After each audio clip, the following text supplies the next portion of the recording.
Alexander the Great, Julius Caesar, Genghis Khan, and Napoleon Bonaparte were the most successful conquerors of their time, managing to control most of the known world back then. Alexander the Great was shaped by profound philosophical teachings. Genghis Khan engaged in sexual exploits and saved planet Earth. Julius Caesar had an affair with Cleopatra, and Napoleon Bonaparte executed brilliant strategies. But how did these four great conquerors rise to power and become the most influential military leaders in history?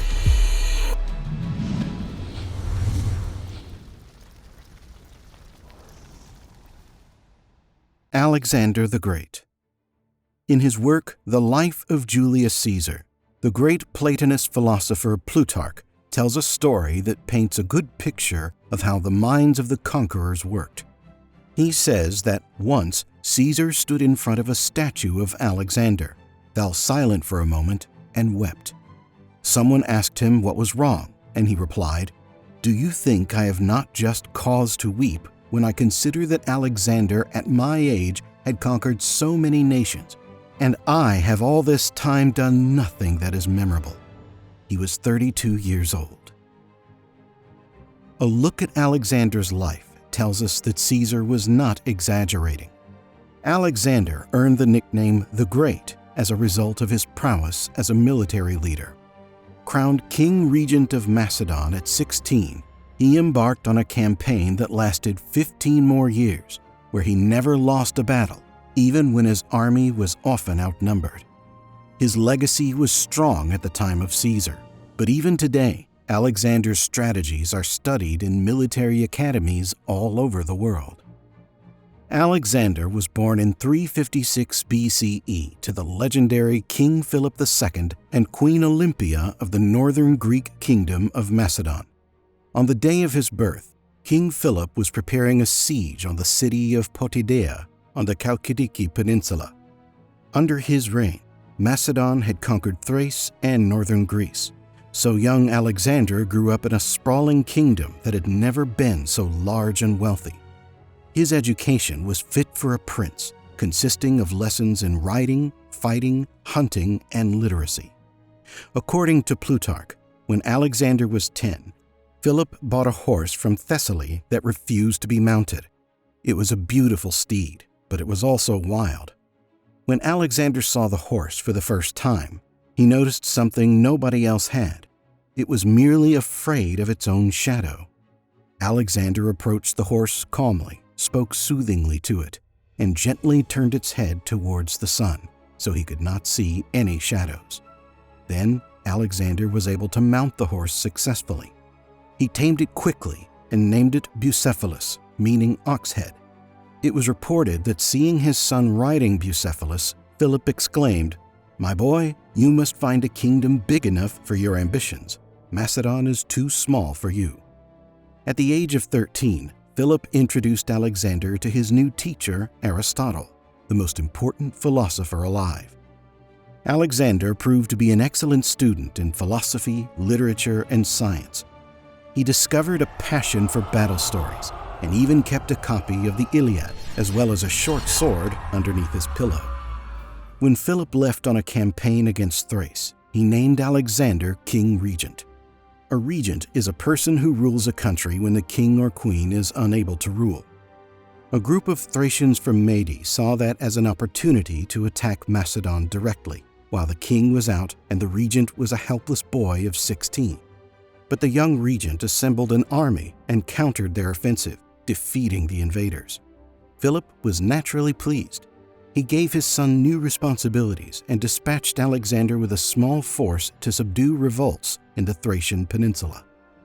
At age 18, Alexander was given command of a cavalry wing at the Battle of Chaeronea, in which Macedon fought an alliance of Greek city-states, including Athens and Thebes, who had revolted against the Macedonian rule. After crushing this revolt, Philip turned his eyes eastward and prepared for total war against Persia. Unfortunately, Philip would die before defeating the Persians, but Alexander eagerly took up his mantle a few years later. Under his father's tutelage, Alexander learned the advanced military strategies that allowed him to obtain such enormous conquests. Philip taught his soldiers to use the sarissa, a spear 16 feet long that allowed the phalanx formation to attack the enemy before they were within range of their opponent's infantry swords. These enormous spears required their wielder to use both hands. To defend the exposed spearmen, Philip created a class of shield carriers known as hypaspists. A tight formation of both types of units was devastating for the opponent armies, but they were also flanked by fast cavalry units. The Macedonian cavalry were known as the companions and widely regarded as the best cavalry unit in the ancient world. After the phalanx kept the enemy in place, the cavalry attacked from each side or attacked their rear guard. Alexander personally led the royal squadron of the companion cavalry in the front of the battle, where he was easily recognizable. It made him a target, and he suffered many injuries due to this strategy, but it also inspired courage in his troops. His personal style of command was key to his success in battles. In 336, Philip was assassinated by one of his bodyguards. Alexander fled to Illyria for fear of his life, but returned 6 months later when the Macedonian nobles declared him king at the age of 20. Opportunistic rebels rose up against him when he ascended the throne, but he eliminated any potential rivals, no matter his relation to them. Alexander killed close friends and even family members to secure his rule. It was a draconian but necessary measure in the fierce world of Greek politics. Alexander then turned his focus to those conquered territories attempting to secede from Macedonia. He squashed rebellions in Triballia and Thrace, then rapidly deployed to Thebes to put down a Greek rebellion. He offered the Thebans a chance to surrender, but when they refused, he stormed the city, destroying almost every structure, killing 6,000 and putting 30,000 citizens into slavery. Other Greek cities considering rebellion quickly dropped their plans. Athens, Corinth, and Thermopylae swore their allegiance. After consolidating his power, Alexander prepared to expand his father's legacy. As we have seen before, Philip has died as he prepared for an invasion of Persia. He had wanted to launch an offensive strike and end the centuries of attacks that his kingdom had suffered from Persian emperors Cyrus to Darius III. Alexander consulted his father's advisors and began to prepare for a massive eastern campaign. Many thought it would be a small surgical strike of key Persian fortresses and strongholds. His advisors never expected that he would launch a decade-long campaign across the known world. Once the northern borders were safe, he prepared to cross into Asia with 50,000 soldiers, 6,000 cavalry, and a fleet of 120 ships with almost 40,000 crew members. He deployed forces quickly, giving his opponents little chance to prepare. His army formation included heavily armed and skilled soldiers in front who were pushed from behind by supporting troops. Right from the start, Alexander inspired his troops through personal bravery to lead them in front of the battle, a never-ending hunger for victory, and utmost respect towards fallen soldiers. Alexander and his enormous army crossed the Hellespont, a strait that separates Europe from Asia. Once in Asia, he thrust his spear into Anatolian soil to claim the continent as a gift from the gods to the Macedonian Greeks. Alexander was also known as a wise general off the battlefield. He made the effort to visit with and fraternize his soldiers, which inspired loyalty in battle. He dressed in the same uniforms as his subordinates, and while the pay was very modest, Alexander ensured that every soldier received booty after each conquest, which became a strong incentive to fight fiercely. He was an expert logistician and ensured that his army was well-fed and properly equipped. His first victory against the Persians was the Battle of Granicus in 334 BCE. The Macedonians were outnumbered, but won anyway thanks to the good training they had received back in Macedon. Following this battle, Alexander accepted the surrender of a Persian provincial capital named Sardis. He left a small garrison to secure the city and continued along the Aegean coast, laying siege to many cities, starting with Halicarnassus. where the great historian Herodotus had been born 200 years earlier. From there, he moved into the mountains of Lycia and on to the Pamphylian plain. The rate of his successes was amazing, capturing one stronghold after another. He eliminated Persian naval bases, interrupting their supply chain in Asia Minor. Then he moved inland. Soon, he and his army arrived at the Phrygian city of Gordium. According to a Delphic oracle, whoever would become king and rule all of Asia would be the one to untie a complex knot. The local king at Gordium then tied an elaborate knot and carried it around in his ox cart, challenging anyone who dared try to untie it. Nobody could. But upon finding the knot, and with little patience to stay at the place with so much territory to conquer, Alexander simply unsheathed his sword and sliced the knot in half. His was a pragmatic solution, but it was not incorrect, and in the following years, that prophecy would become reality. At Issus in northern Syria, Alexander first encountered the army of Darius III. It was easily defeated, which terrified the Persian emperor, as his army outnumbered the Macedonians 2-1.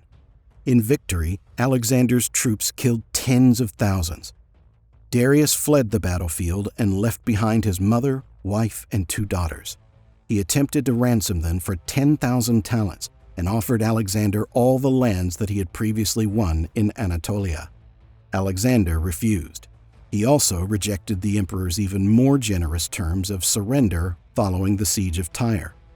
The emperor offered him 30,000 talents for his family, his eldest daughter's hand in marriage, and all the land east of the Euphrates River. Alexander had an even greater ambition: to conquer all of the known world. He often treated his opponents with respect and even kindness, but at other times he could be ruthless in his use of mass executions or enslavement. This was purely due to his already demonstrated pragmatism. Ransacking, pillaging, and slaughtering an entire city also sent a message to the next potential enemy. In 331 BC, Alexander entered Egypt, where he was greeted as a liberator after 2 centuries of Persian rule. He combined this victory with the strategic decision to build a city at the mouth of the Nile River. The city of Alexandria was designed as a strategic naval and commercial port. Decades later, his general Ptolemy made it to the capital of his empire, and it became the center of scientific inquiry in the ancient world. Alexander also made a pilgrimage to the temple and oracle of Amun-Ra. After conquering Egypt, Alexander headed for Tyre, the capital city of the Persian Empire, for a final battle with Darius. Alexander had captured the city of Susa and the ceremonial capital of Persepolis, which was burned as revenge for the burning of the Athenian Acropolis during the Second Persian War. Darius fled through Media and Parthia. He was eventually imprisoned by the provincial governor Bessus, who stabbed him. At his death, the Achaemenid Empire fell and Russia came under Greek rule. Alexander sought to kill Bessus as a usurper, and his campaign chased him throughout Central Asia.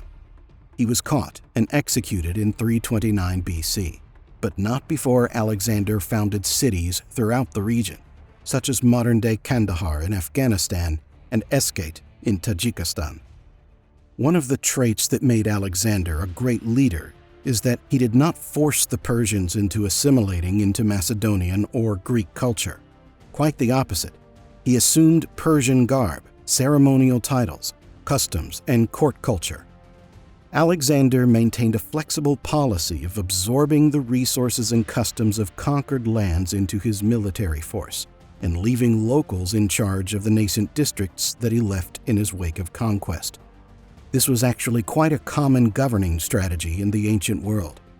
Allowing a native son to rule a region was a far better detriment to rebellion than installing a foreign figure. He appointed Persians as provincial governors and encouraged the recruitment of Persian troops into his forces. Alexander entered matrimony more than once in the campaign, but mostly as an alliance strategy. This shows the incredible foresight of Alexander, who did not just conquer lands through force, but maintained his influence through good rule and strategic alliances. In 327 BC, he married Roxanne, a Bactrian princess and one of his 3 wives. It was his only marriage of love. He married Statira II, daughter of Darius, and Perisatis II of Susa for political reasons. The following year, his army marched to Punjab to extend his empire east of Persia. Alexander reached the eastern edge of his campaign when he encountered Pakistani chieftains and called upon them to submit to his authority. In 327 BCE, he led a campaign against those who refused. He destroyed the clans of Aspasi, Gurian, and Asakanoi, but in the process, he suffered injuries in his shoulder and ankle. He then crossed the Indus River and waged war against the Punjabi ruler King Porus in the infamous Battle of the Hydaspes. This battle is one of the most famous in history. The Punjabi king was confident that Alexander would not be able to cross the Jhelum River, as it was very deep, but he took a small force of 6,000 troops upstream and used goat skins filled with hay as floaters. So at dawn, the 6,000 phalanx attacked the Punjabis by complete surprise.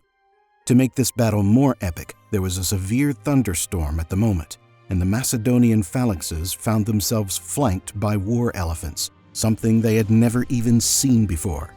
The elephants stormed their lines and caused significant harm to the Macedonian phalanx. They were eventually able to gather their wits and repulse them with their spears. They locked their shields and pressed on their enemy. In the end, approximately 1,000 of Alexander's men died versus 23,000 Indians.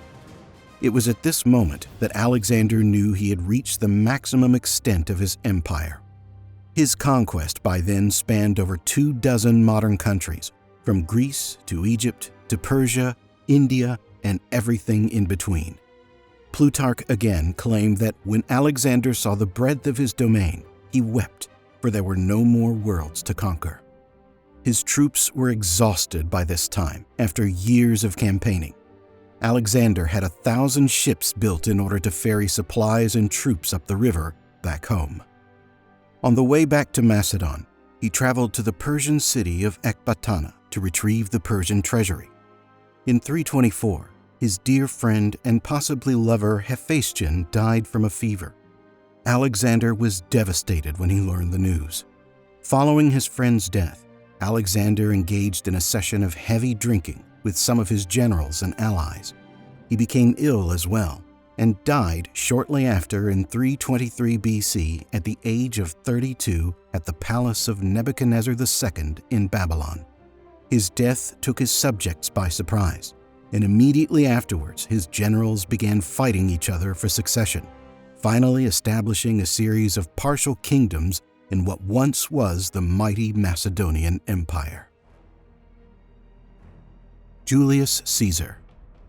200 years later, in 100 BCE, Julius Caesar was born to a patrician family in Rome. He would grow up a brilliant military leader who lost very few battles and forever changed the Roman Empire, as well as the political and military history of Western civilization. Caesar's career began late and was as much a product of his ambition as his allegiance to Rome. Nonetheless, his ruthless approach and strategic superiority were continuously proven. He extended the Roman Empire's domains as far north as Britain and as far south as Egypt. Unlike Alexander, who died very early in his life, Caesar successfully transmuted his battlefield victories into political expansion and permanent government that lasted for centuries after his death. Caesar's father was a governor of the province of Asia. Little is known about Julius Caesar's childhood, except that his father died when he was 16, and Caesar became the pater familias in his household. When his aunt married a high-ranking official named Gaius Marius, Caesar gained a father figure and a powerful sponsor. And when a civil war broke out between Marius and Lucius Cornelius Sulla, another military leader, Caesar took the side of Marius. Apart from defending Marius, he married Cornelia, one of Marius' allies' daughters. Unfortunately, Marius lost, and Sulla became the dictator of Rome, plunging Caesar into poverty. but his mother was able to intervene through her family and save him from execution by helping him flee from Rome. Caesar joined the army as the simplest means of escape. The beginning of his military career was respectable but unremarkable. He returned to Rome after Sulla had died and took up a legal career. Caesar quickly gained a reputation as a talented prosecutor, using his tremendous oratory ability to bring corrupt government officials to justice. The position required traveling, which Caesar enjoyed, but was also a source of problems. Once, Caesar was kidnapped by pirates as he crossed the Aegean Sea. His powerful personality did not abate despite the threat to his person. When his captors demanded a ransom of 20 talents of silver, he demanded that it be raised to 50, taking into account his high social stature. He also promised the pirates that after being released, he would crucify them personally. And Caesar was not one to joke around. After the ransom was paid, he raised a fleet, pursued and captured the pirates, and imprisoned them. All of them were crucified on his authority. His political career once again turned to military affairs in 69 BCE, when he was appointed a military tribune and quaestor in Spain. The same year, his wife died. In 63 BCE, upon his return from Spain, he entered a Roman election to obtain the position of Pontifex Maximus, the chief priest of Rome. In a hotly contested election, he defeated two prominent opponents. After his term finished, he returned to Spain, where he served as governor. There, he led Roman troops to victory against local tribes and reformed the legal system. This impressed the higher-ups in Rome.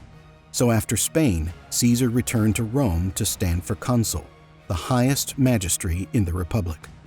Now heavily invested in the politics of the capital, he formed an alliance known as the First Triumvirate, with Crassus and his political rival, Pompey. The Triumvirate was a cabal that controlled public business thanks to their money and influence. The alliance was complete with the marriage of Pompey to Caesar's daughter, Julia, and he was finally able to access money, which he lacked until then. Of course, not everyone was happy with the rapid ascension of Caesar, and the Roman aristocracy wanted to limit his power. But he prevailed and became governor of Cisalpine Gaul and Illyricum. When Transalpine Gaul's leader died, he was appointed to his position too. It was at this time that Caesar reminisced on his life and wept because he had not conquered nearly as much as Alexander. To recover the lost time, Caesar began a campaign in 58 BCE to conquer the Gaul. Gauls were known as fierce warriors, and their relationship with the Romans had always been conflictive. If he managed to defeat them in battle, he would become one of the greatest generals in history. The campaign was no easy task, as the area was unstable due to the Germanic tribes' fierce tenacity in guerrilla warfare. Caesar's first battle came against the tribe of Helvetii in the Battle of Bibracte. In the same year, the Suebi tribe threatened to cross the Rhine, violating a treaty with Rome. Caesar met with the Suebi commander, Ariovistus, in order to gain assurance of their intentions, but he had little confidence that Ariovistus was an honest broker. The chieftain had already crossed the Rhine, and his troops had initiated skirmishes against the Romans. Caesar prepared for the attack. He lined up his army into a three-column formation. As the Germans launched their assault, Roman cavalry launched a counterstrike. The result, over 100,000 Suebi were killed. They never crossed the Rhine again. In the year 57 BCE came Caesar's next challenge against the Belgae, who were fierce warriors and possessed uncommon bravery. All the local tribes allied unanimously against the Roman army, raising forces that numbered up to 288,000. Caesar avoided meeting the massive force directly in battle and preferred small cavalry skirmishes with contingents of tribesmen. His strategy was to isolate the tribes and break them down in a piecemeal fashion. Caesar's initial attacks involved the infantry, cavalry, light troops, and archers. He followed up with an attack using siege towers. As the tribes fell to the Roman army, one by one, the area soon came under conquest. The fact that Caesar's army faced some of the fiercest tribesmen the Romans ever battled is without a doubt the most salient feature of the Gaul campaign. In 56 BCE, Caesar sent Roman messengers to the Gallic tribes in order to demand grain and provisions for the troops. The messengers were seized by the Veneti, a coastal maritime people living in modern-day Brittany. They claimed they would only release the messengers upon the release of their own hostages. Caesar did not want to negotiate with the barbarians or have his soldiers used for bargaining. He stormed their strongholds by engineering moles and raising siege works to penetrate their defenses. The Veneti fled in their trading vessels, which were sail-driven and lacked oars. Junius Brutus took charge of the Roman naval fleet and destroyed the Veneti sails and rigging. When the winds suddenly died down, the Veneti were left stranded. They surrendered. Caesar made an example out of their treachery against the Republic to other Gallic tribes. All the leaders were beheaded. The rest were sold into slavery. The following year, Caesar made his first trip across the English Channel into Britain. His fleet met with a severe storm that nearly killed him and capsized his boat. He did not give up and tried again. On his second trip, he defeated the Catuvellani tribe, which could not make much progress on the island. The British Isles would only be conquered 100 years later. Caesar's reputation as an excellent commander was noticed by the members of the imperial Senate. For this reason, whenever a rebellion started in the provinces, he was often called in to control them. He crushed the revolt led by Gaul leader Ambiorix in 54 BCE, and later on he faced the mighty Vercingetorix, chief of the Arverni tribe. When Vercingetorix tried to cut off the Roman army's supply lines, Caesar, who had been in Italy at the moment, returned promptly and besieged the Gaul camp at Alesia, forcing them to surrender. This battle is considered the final blow to the Gauls, and with it, the Gallic Wars came to an end. Caesar gained a reputation as the most successful general in the history of Rome. The end of the war also meant the end of the first triumvirate. Crassus had died in battle, and Pompey, the leader of the Senate, was now aligned with Caesar's opponents. In 50 BCE, as Caesar's term as governor was about to finish, Pompey ordered him to return to Rome. He was supposed to come unarmed and alone to the capital, but he knew that as soon as he reached Rome, he would be prosecuted by his enemies and possibly thrown into jail. On the other hand, he could not resist the direct orders of Pompey. Either way, he would end up in jail. That was the plan, at least. What Caesar did instead shook the Roman Empire and is talked about even in the present day. The Rubicon River was the theatrical limit between Rome and the provinces. No armies were allowed to cross it, and if they did, they would be invading the Roman Empire. Well, that was exactly what Caesar did. He crossed the Rubicon with a single legion. Accounts from the time claim that once he did, he knew there was no going back. He said the words "alea iacta est," usually translated as "the die is cast." This phrase was coined by the Athenian thinker Menander. This bold move signaled the beginning of a civil war. He marched steadily toward Rome, and when news came to Pompey and other Senate members, they fled south, leaving the capital. Caesar was declared dictator. He did not stay long in the seat of power. He left Rome in charge of Mark Antony and marched towards Spania to defeat Pompey's lieutenants. It took him only 27 days. There, he learned that Pompey was on the other side of the empire in Greece. That was his second stop. He disembarked in Greece and defeated the army of Pompey at Pharsalus, but Pompey escaped to Egypt. Caesar was ready to meet Pompey face to face and personally kill his former ally. He never got the chance, as when he reached Egypt, he was presented with the head of Pompey. He had been killed by counselors to the king, Ptolemy VIII, hoping to gain the dictator's trust. But Caesar was not happy with them taking his prize from him, so he had Pompey's assassins executed. In Egypt, he met Cleopatra VII, the sister of Ptolemy. This time, Ptolemy was not happy to have Caesar invade his personal space, so he assembled a small army and besieged Alexandria, where Caesar was garrisoned. Besides being a formidable general, Caesar knew his limitations.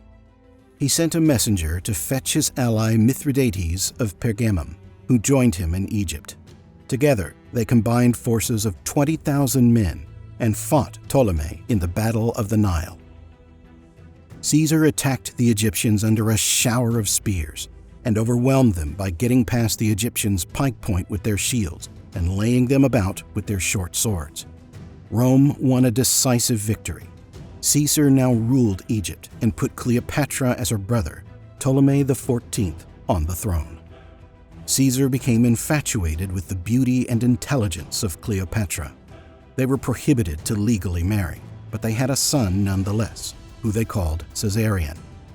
Caesar's final 2 military victories were against Pontus in the Middle East, Pompey's sons in Spain, and his remaining senatorial supporters in Africa. Both victories were executed swiftly and took mere months. This victory earned him a decade-long appointment as dictator. He used this enormous political capital in his final years to tie up military loose ends left dangling on the periphery of the empire and execute political reform. Caesar centralized the government to curb armed resistance in the provinces, lower corruption, and homogenize the empire from Rome out to the peripheries. New legislation encompassed everything from debt reform and term limits for governors to grain purchases. He replaced the Roman lunar calendar with a solar calendar, which came to be known as the Julian calendar. The Senate named him censor for life and father of the fatherland. The more power he acquired, the more aristocratic members disliked him. Factions formed against him and started plotting. When a fortune teller told him in the year 44 BCE to beware the Ides of March, he paid no attention. The Ides were special days that happened in the middle of every month. Furthermore, Caesar's wife dreamed of him being murdered, and she asked him not to go anywhere. Instead, Caesar consulted with his close friend Brutus, who told him everything would be fine and he would take care of him. On March 15, 44 BCE, Caesar and Brutus walked to the Senate. When he reached the meeting hall, he found himself surrounded by a group of senators. One of them grabbed his purple robe, while another produced a dagger from beneath his clothes and tried to stab Caesar in the neck. With quick reflexes, Caesar caught his arm and asked him what he was doing. But everyone in the hall seemed to be into the conspiracy against Caesar, and several knives attacked him after one moment, Brutus included. While lying on the floor dying, Caesar looked at Brutus and gasped with his last breath the famous words, "Et tu, Brute?" In total, he received 23 puncture wounds and bled out on the marble floor. Caesar's life finished, but the empire he created existed for 4 more centuries in its unified form, and 14 centuries in the form of its daughter state as the Byzantine Empire. His legacy as a victorious commander is well-earned, but his true esteem by military historians does not come from his success in battle. So ended the life of Rome's most important conqueror. His biographer Plutarch once said, "If one were to compare Caesar with such men as Fabius and Scipio and Metellus, and with the men of his own time or a little before him, like Sulla, Marius, the 2 Luculi, or even Pompey himself, whose fame for every sort of military excellence was at this time flowering out and reaching to the skies, Caesar will be found to surpass them all in his achievements." Genghis Khan. Alexander never lost a battle. Caesar was known for his excellent strategy, but it was Genghis Khan who, without a doubt, has the historical record for the most deaths. So many people were killed during his campaign in the 13th century that he inadvertently saved the planet. In 2011, a team of scientists from the Carnegie Institute announced an impressive discovery. There had been a planetary-wide event in the 13th and 14th centuries that somehow managed to have millions of square miles of cultivated land returned to the forest, causing global carbon levels to plummet. The team said this event could not have been natural. It had to be produced by humans. It was actually the first, and so far the only, case of successful man-made global cooling. Shortly after, they discovered what produced it. Genghis Khan and his descendants were responsible for 40 million deaths in this period, making him one of the bloodiest and also the greenest dictators in history. Through his battles and the systematic slaughter of entire conquered populations, he removed 700 million tons of carbon from the atmosphere, effectively changing the climate of the entire world at the time. The land he conquered covered almost 25% of the earth. His date of birth was not recorded, but his original name was Temujin. He was the oldest son of a Mongol chieftain, but he did not live an easy life. The Mongolian steppes were a ruthless, wild place to live. At his birth, he was observed to have a blood clot in his fist, a sign of his destiny as a great leader, according to custom. Polygamy was common in Mongolian tribal society, and Temujin had 3 brothers, a sister, and 2 half-brothers. When he was still a boy, his father Iesuke arranged his marriage to a girl from the Ongeret tribe named Borte. According to tradition, Temujin moved in with Borte's family as a servant to her father when he was 9. He was to have remained a servant until he and his betrothed wife were of marrying age. However, in the meantime, his father was poisoned by the Tartars, enemies of the Mongols. In the years following his father's death, it was Temujin's mother who taught him the importance of forging alliances to endure difficult circumstances and win important battles. His family was ostracized and had to survive for years on their own by hunting and gathering fruit. When he was 16, Temujin returned to take his bride, Borte Uhin. Shortly after they wed, Borte was kidnapped by Merkit tribesmen and given to their chieftain as a wife. This event proved to be the catalyst that launched Temujin's military career. In a short-lived alliance with Ong Khan, an ally of his father's, and Jamukha, Temujin aligned a group of men to help him defeat the Merkits and retrieve his wife. He was supplied with 20,000 troops, and the recovery allowed Temujin to build a support base. His popularity and reputation as an effective commander began to grow. In light of his newfound power, Jamukha and Ong Khan declared war against Temujin, a war which he handily won. Even at that young age, he observed that the nomadic Mongol tribes were victims of a perpetually weak society due to their endless internal warfare. This kept them powerless against the Chinese Empire to the south, the most technologically and administratively advanced on Earth. He learned from his mother that small skirmishes among tribesmen were easily won, but not field battles against imperial armies. Or, perhaps better expressed in a Mongolian saying, breaking a single arrow is simple. Breaking multiple arrows proves more challenging. As he grew to manhood, he began to gain followers, and he made alliances with 2 prominent steppe leaders named Jamukha and Togrul. Together, they worked to retrieve Temujin's wife, Borte, who had been kidnapped by a rival tribe. His reputation continued to grow, and this worried Jamukha, who ended up fighting him in the battlefield. Jamukha's army was considerably larger, so Temujin was decisively defeated around 1187 and possibly spent the following years as a slave.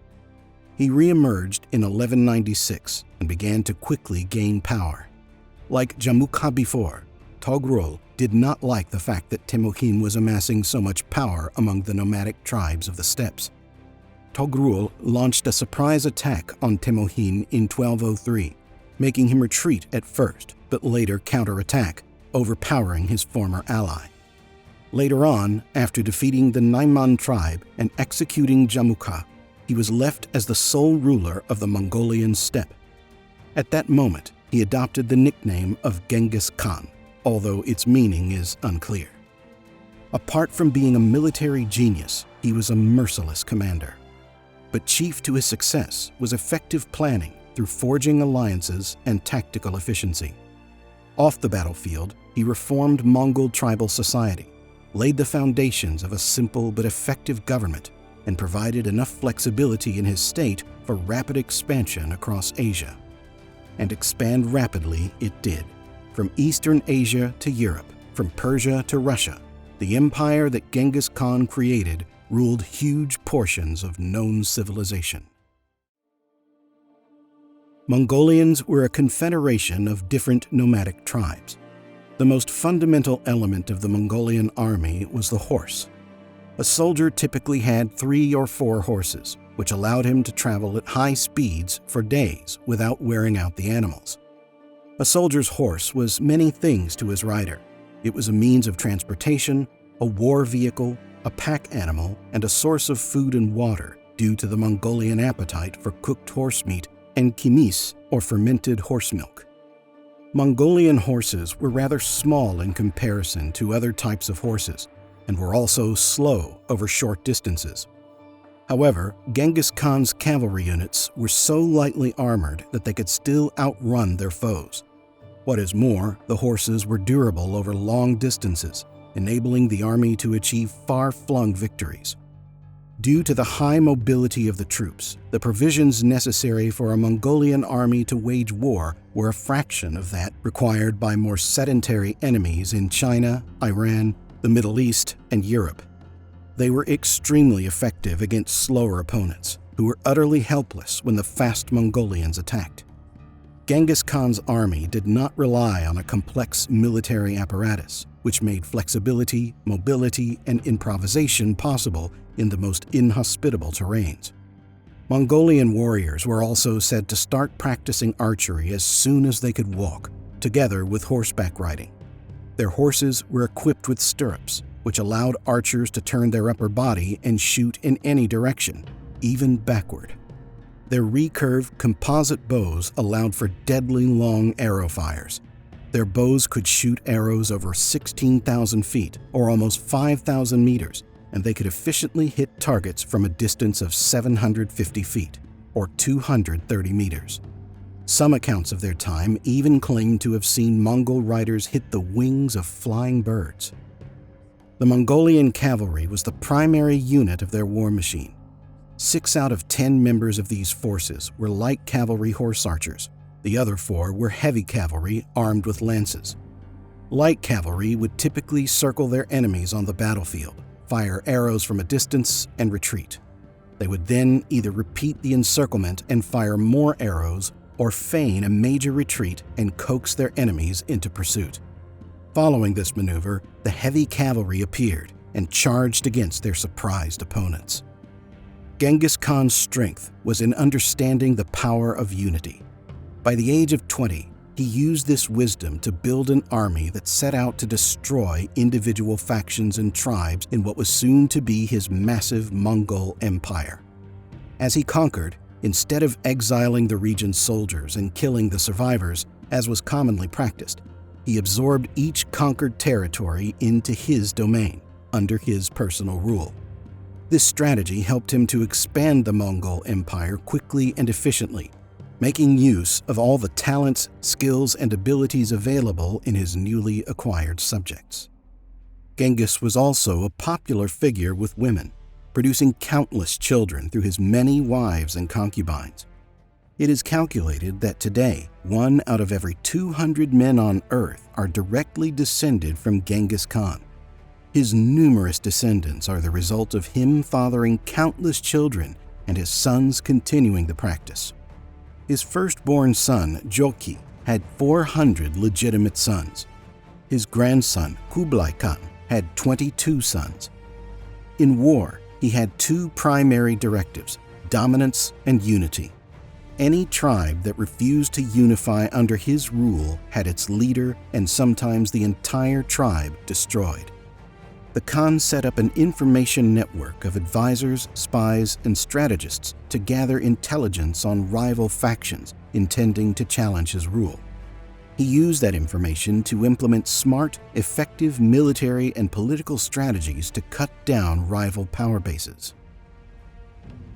As he strengthened the Mongolian tribal confederacy, Genghis implemented other reforms to traditional military practice. He promoted officers based on merit rather than family ties.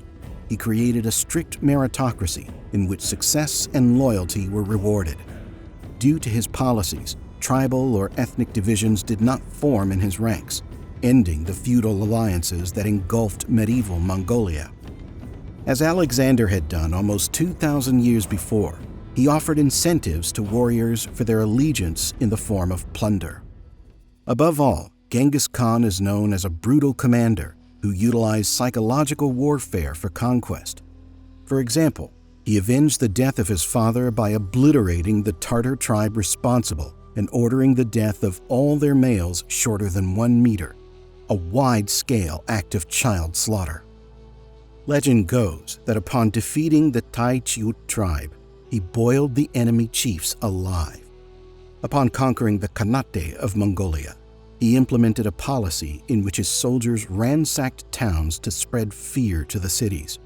Besieged cities were offered an opportunity to surrender and pay tribute or be destroyed. Those who surrendered were required to support the Mongolian army with supplies or manpower. Those who refused were wiped out, except for a few inhabitants who were instructed to leave and report the destruction to neighboring populations.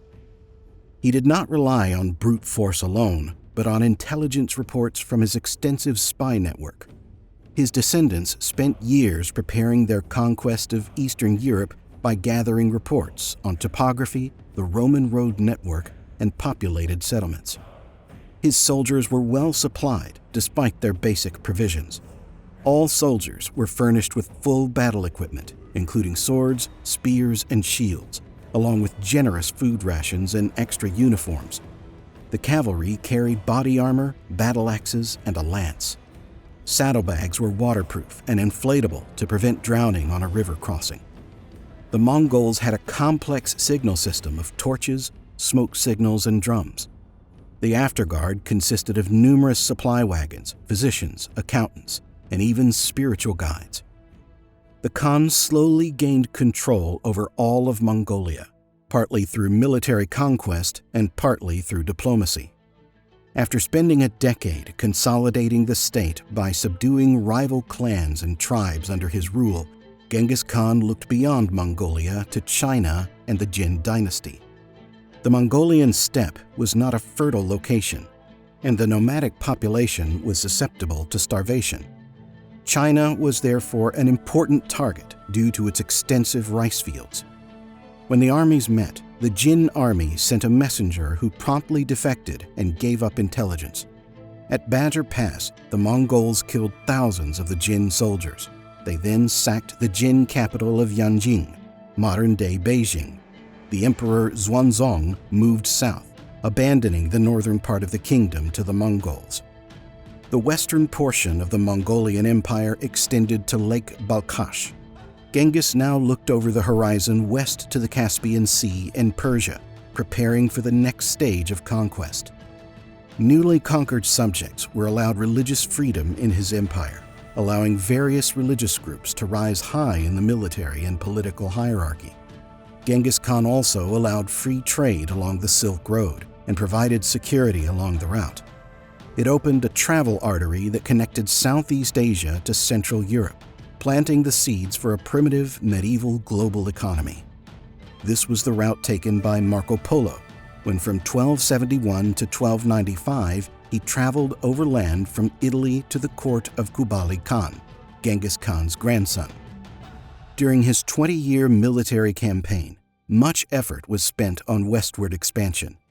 Genghis first attempted to build up a trade relationship with the Khwarezmian Empire in Turkey. The relationship was quickly destroyed when the governor Otrar captured his diplomats. Genghis demanded that the governor be turned over. When the ruler Shah Muhammad refused, Genghis took personal charge of a planned attack. In 1219, a three-pronged Mongol army of 200,000 turned west. In every town, they completely obliterated the population, taking no prisoners, not even women, children, or animals. Skulls were stacked in pyramids. The Mongols killed Shah Muhammad, and the dynasty fell in 2021. Shortly after yet another glorious conquest, Genghis Khan met a less than epic end. The commander who had conquered all of Asia up to the borders of the Middle Eastern states died not from a battle injury or enemy fire, but but from injuries sustained after falling off a horse during a hunting accident. Following the custom of his ancestors, he was buried in an unmarked grave. Genghis had the foresight to appoint his successor before death to prevent a civil war among his sons. His designated heir Ogadeh gained the lion's share of his domains, while the rest of his empire was divided among his other sons. They expanded their conquests and pushed the domains of the Mongolian Empire from Korea in the east to Hungary in the west and Russia in the north. At its maximum extent, it was the largest empire in history, 4 times larger than Alexander the Great's and 8 times larger than that of Rome. Such great accomplishments were made possible by the deaths of millions of peasants, fortunate enough to be caught under his military might. Historians estimate that during his reign, Genghis Khan and his armies were responsible for some 10 million deaths. The highest death toll was due to his conquest policy of handing over the conquered women and children to his soldiers and slaughtering the rest. His immediate descendants would go on to kill another 30 million. Genghis Khan showed at a very young age how brutal and resilient he could be. More importantly, he was a visionary leader who saw potential in the populations of the Mongolian steppe. He grasped the importance of establishing alliances and laws. His military acumen afforded him insight not only into the battlefield, but the needs of each soldier. This vision vaulted his empire far beyond traditional Mongolian borders into the far reaches of Eurasia, leaving behind a legacy of legal reform, trade, conquest, and brutality. Napoleon Bonaparte. Widely considered to be among the greatest commanders in history, Napoleon Bonaparte seems to have left in Europe a similar heritage as Genghis Khan's. He challenged the ancient regimes of Europe and permanently altered the political order of the continent, placing multiple nations on a trajectory toward democratic rule and civil rights. Yet he did so by assuming incredible levels of autocratic power. Unlike the other commanders in this video, Napoleon's megalomaniac tendencies made him disinterested in the suffering and death of his soldiers. He was only interested in their contribution to his aggrandizement, and that was all that truly mattered to him. In the end, his political ambitions bankrupted France. Napoleon was born in 1769 at Ajaccio, on the island of Corsica. He was the son of Carlo Buonaparte, a lawyer, and Letizia Ramolino Buonaparte. His family was considered among the Corsican elite, although they were not wealthy. France had recently invaded Corsica, which had been under Genoese rule until then. Accordingly, Napoleon attended school in France, where he learned the language and attended military academies at Brienne and the Parisian Royal Military School, graduating in 1785. He was appointed as a second lieutenant in the French Army Artillery Unit. His father died the same year. The end of the 18th century in France was full of excitement. The revolution began in 1789. Within 3 years, the government was overthrown. King Louis XVI was dead, and the French Republic was born. Bonaparte worked to spread the revolution's ideals to his home island. He spent much of the first 8 years of his officer's appointment in Corsica, taking part in local politics. He joined a pro-democracy group and aligned with a former patron of his father, Pasquale Paoli, the governor of Corsica. He also was involved in the revolutionary Jacobin faction and became a lieutenant colonel in the Corsican militia. Following the optimism of the revolution, there came a dark chapter in France's history, known as the Reign of Terror. Maximilien de Robespierre, the leader of the revolution, was known to kill anyone who did not agree with the extremist aims of the French Republic. As a result, he and Jacobin sympathizers used the guillotine to kill nobles, clerks, and anyone who had a hint of political opposition. Supporters marched through the streets of Paris with the heads of decapitated priests on the end of spikes. The Reign of Terror continued in 1793 with the executions of Louis XVI and Marie Antoinette, and it would not end until Robespierre's execution. During this time, Napoleon was appointed as the captain of the French army. His first task was to quell an uprising at Toulon in the south of France, which was occupied by British troops and anti-Jacobin French. Napoleon devised a plan to capture Republican artillery located at a strategic point and dominate the city's harbor, forcing the British naval forces to evacuate. They did as such, and the pro-Republican French were left defenseless. Napoleon was wounded in the thigh during the assault, but his command in battle earned him a special commendation. He was promoted to brigadier general and caught the attention of Augustin Robespierre, brother of Maximilien. This relationship was critical to his future career. Napoleon quelled another revolt in 1795, this time of counter-revolutionaries and royalists in Paris, lining up artillery to stop the attack. For quelling the revolt, he was rewarded by the French government. Shortly after, he married Joséphine de Beauharnais. The young officer rose through the ranks of the French army, largely owed to his remarkable intellectual ability and his study of military history. Later in his career, he boasted that his extensive study of military history and devouring of hundreds of volumes made him a fully formed battle commander before he ever ordered any troops to attack. He once claimed, "I have fought 60 battles, and I have learned nothing which I did not know at the beginning." Look at Caesar. He fought the first like the last. In 1796, Napoleon commanded the first of his international campaigns in Italy. He took over a poorly equipped and exhausted army that was completely dispirited. They were, however, an experienced group, and Napoleon was able to turn around their fortunes by properly supplying the troops. More importantly, he gave them better incentives for victory. In this campaign, Napoleon had to fight two battle-hardened enemies, the Austrian and the Piedmont forces. His first objective was to keep the two armies separated by preventing their armies from uniting at Caccare, specifically by exploiting the reluctance of the Piedmont army. As he readied for battle, the Austrians, led by General Beaulieu, decided to attack first. The French were able to prevail and defeat them at Daigle. Eventually, the Piedmont troops agreed to an armistice after retreating westward. He was now able to prepare an attack on the Austrian army, which he chased across the Po Valley. He defeated them at Lodi by preventing their retreat. This was followed by his capture of Milan. These victories helped solidify his reputation as a commander capable of leading international campaigns. Napoleon then drove the Austrians out of Lombardy. With Italy defenseless, he conquered the Papal States and seized Venice, ultimately extracting over 60 million francs in plunder.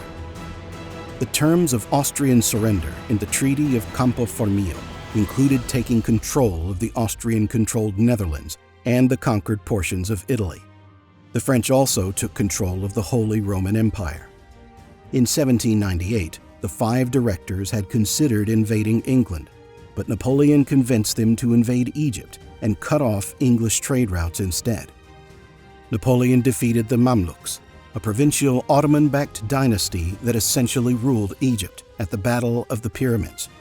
Unfortunately, he found that his concerns with the British were correct when his fleet was defeated by the Royal Navy on the Nile. He also invaded Syria to gain control over the Ottoman Empire, but was unsuccessful in his siege of Acre. Without receiving orders to do so, Napoleon decided to return to France after he saw that his replacement had lost northern Italy in the War of the Second Coalition. He and the government of France had become concerned about an invasion of France. However, its fortunes had reversed once again before his return, when its border security was restored.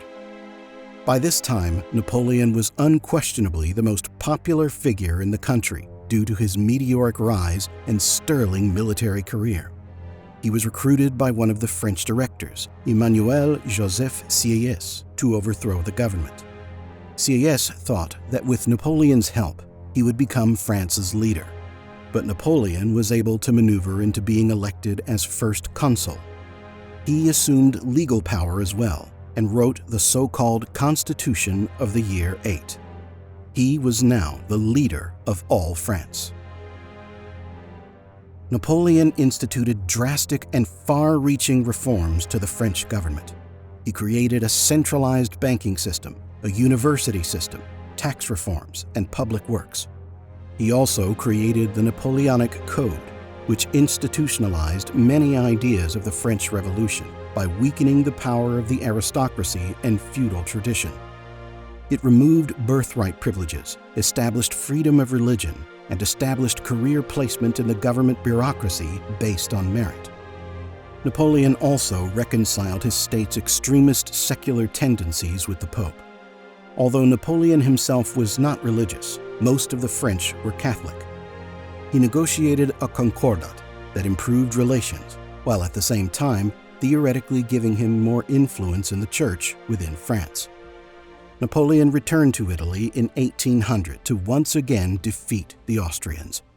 After the Battle of Marengo, the Austrians were completely driven out of Italy.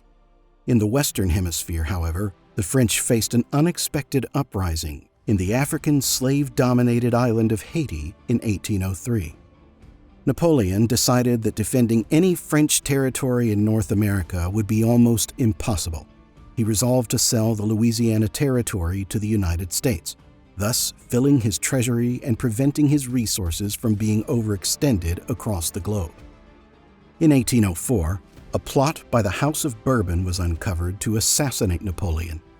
He decided to prevent any claimants to the throne from challenging his rule by creating his own line of succession and appointing himself emperor. Napoleon was crowned as such an elaborate ceremony at Notre Dame de Paris, with Pope Pius VII present, and had Josephine crowned as empress. The Pope had been promised Italy in return for his blessing, but Napoleon did not fulfill his end of the deal and declared himself King of Italy the following year. Napoleon decided that the time had come to attack Britain. They were reluctant to fight after the disastrous 1799 to 1802 War of the Second Coalition, but realized the danger that the French emperor posed to the rest of the continent. They formed the Third Coalition with Russia and Austria. Napoleon knew that he could not cross the English Channel and directly attack the powerful British Navy, so he planned to lure them away and attack far from their home bases. He planned to cross the Channel and attack while the British fleet was otherwise occupied. His plan failed, as he knew little of naval strategy or of the resources required to launch a successful amphibious attack. The British won a decisive victory at the Battle of Trafalgar and established superiority on the seas. On the continent, Napoleon's fortunes fared much better. It is here in 1806 that many military historians consider to be the apogee of his military career. He defeated the Austrians in Ulm at the Battle of Austerlitz, also known as the Battle of Three Emperors, and forced the Austrians to once again surrender. The Russo-Austrian army, commanded by Tsar Alexander I and Holy Roman Emperor Francis II, was a formidable opponent. Napoleon had 72,000 men and 157 guns, while the Allies had 85,000 troops and 318 guns. The Allies planned to use their superior forces to strike France's right flank and launch a diversionary attack against the left. Napoleon crafted a brilliant plan to counter this strategy. He shrugged off all suggestions from his marshals for retreat and lured the alliance to attack his right flank by deliberately weakening it. This would cause the Allied forces to leave the Pratzen Heights vulnerable in order to move to the right side. He would then launch a surprise counterattack in the center by concealing his forces in a dead ground opposite the Pratzen Heights. Napoleon ordered the attack on the heights at 9 a.m. in a dense fog. The Allies did exactly what Napoleon expected, and the French emerged from the fog, much to the surprise of the Russian soldiers. The Allies quickly moved columns over to fend off against this offensive maneuver, and they were quickly destroyed. The final stage of the battle came. Napoleon's forces shifted to the southern part of the battlefield. Surprised by the French attack, the first two columns of the Allied forces fled. The Allied army was now in full panic and abandoned the field. In one possibly apocryphal tale, the Russians who had been defeated by the French right flank attempted to withdraw to Vienna, by running over the frozen Sechin ponds. As French artillery exploded around them, the ice was broken. As many as 2,000 Russians drowned in the icy waters, although some were rescued by their French adversaries. The French had defeated the Allies and ended the Third Coalition. 27,000 out of the Allies' army of 73,000 were killed. They lost 180 guns and 50 standards. The French lost 9,000 out of their 67,000 troops. Tsar Alexander commented on the battle with the following lamentation: "We are babies in the hands of a giant." As a result of the aftermath, the Holy Roman Emperor abdicated, the millennium-old empire ceased to exist, and the Confederation of the Rhine, a buffer zone of states between France and Germany, was created. In 1809, Austria aligned with Britain, forcing Napoleon to take command of his army. In the course of the brutal fighting at Aspern-Essling, he was barely able to fight to a draw, despite his superior numbers. He was able to prevail at the Battle of Wagram, but his resources were dwindling. Napoleon attempted to shore up political support wherever it could be found, and this included marriage alliances. He had previously divorced Josephine because she could not deliver him an heir, and married Austrian Archduchess Marie-Louise, Duchess of Parma, in 1810. He then annexed the Papal States after Pope Pius VII refused to endorse his European policies. The Pope responded by excommunicating him. In turn, Napoleon's forces kidnapped the Pope, holding him captive for 5 years. At this point in his career, Napoleon's weaknesses as a military commander became more evident. His obsession with military affairs turned him into a micromanager. He promoted men who had flourished under his command but operated poorly as independent officers. Napoleon's inability to keep other European powers divided or adapt to the more violent nature of warfare in the early 19th century led to his eventual downfall. In April 1812, Britain, Russia, and Sweden signed secret agreements against Napoleon. The Russians amassed a huge army along the Polish border, numbering 300,000. Napoleon brought his enormous army to the Russian border and decided to invade in June of 1812 at the height of his military power. Estimates indicated that he had over 500,000 men. Napoleon had been warned against attacking the vast Russian interior, but he saw this conquest as the next step in establishing his empire. The Russians initially battled the French, but after some losses, they retreated further into the interior, destroying crops and livestock as they moved to cut off the French supply chain. By September, Napoleon's huge army was reduced to 135,000 due to disease, desertions, and battle casualties. He continued marching on to Moscow, hoping to capture the capital and win the war. After a brutal battle at Borodino, he arrived there only to find that the Russians had escaped the city and set it ablaze. In October 1812, he was forced to abandon Russia and slowly marched back toward France. His army now consisted of only 40,000 soldiers. Napoleon was told by his advisors to abdicate. He was exiled to Elba, but returned to France in March of 1815 to reclaim the throne. For 100 days, he once again held power. He marched his army toward Belgium, where he defeated the Prussian army. He then directed his army towards Waterloo to attack the British army, which was led by the Duke of Wellington. Napoleon delayed his assault when he waited for the ground to dry from a rainstorm. This gave time for the Prussian troops to arrive. The reinforcements raised the total number of Allied forces to 100,000 troops, compared to Napoleon's 72,000. Aside from the disadvantage in numbers, his once revolutionary strategies were now familiar to his opponents, and his flanking maneuvers were no longer capable of delivering the same surprise attacks or rapid victories. When the battle ended and his devastating loss was made manifest, Napoleon's career as commander and emperor were finished. Napoleon abdicated once again and spent his remaining years exiled on the British island of St. Helena in the middle of the Atlantic Ocean. Here, he wrote his memoirs, and his health began to fail due to the harsh treatment of his jailers. According to his autopsy, he ultimately succumbed to stomach cancer. The once great emperor died on May 5, 1821. His legacy is hard to measure. Napoleon Bonaparte forever changed both the country and the continent in which he lived.